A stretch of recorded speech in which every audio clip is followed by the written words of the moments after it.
bà đồn hà ni vốn thom trên hôi mô thiam cha buồn sân anh khô cha bằng cây cất chín lung lao khâu tu Christmas bà đồn hà si Christmas lom na Christmas lom nan sung se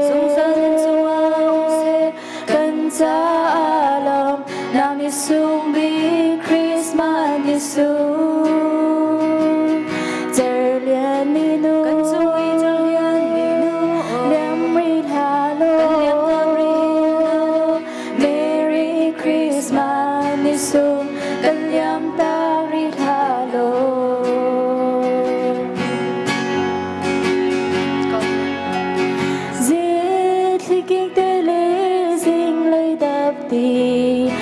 nga dòng mi khin mày bang alin mi chin lu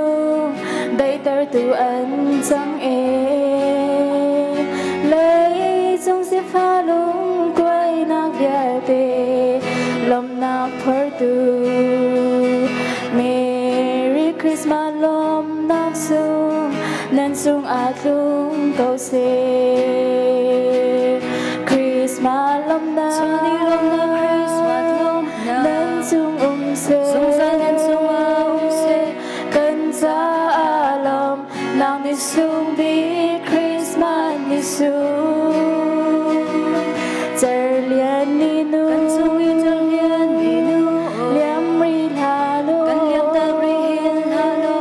Merry Christmas ni sung kan liam ta ri halo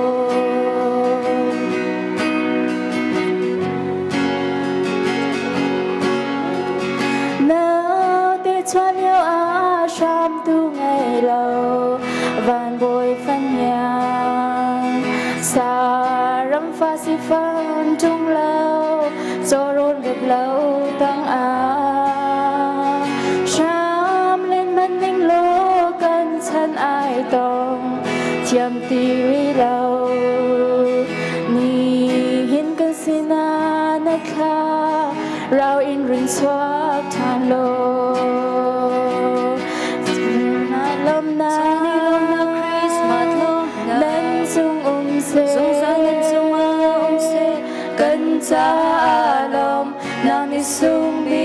Christmas ni sung giờ liền ni nu kan sung i giờ liền ni nu liam ri halo kan liam ta ri halo Merry Christmas ni sung kan liam ta ri halo Christmas lom na Christmas lom na nan sung se kan sa alam nang ni sung bi Christmas ni sung giờ liền ni nu kan sung i giờ liền ni nu liam ri halo kan liam ta ri halo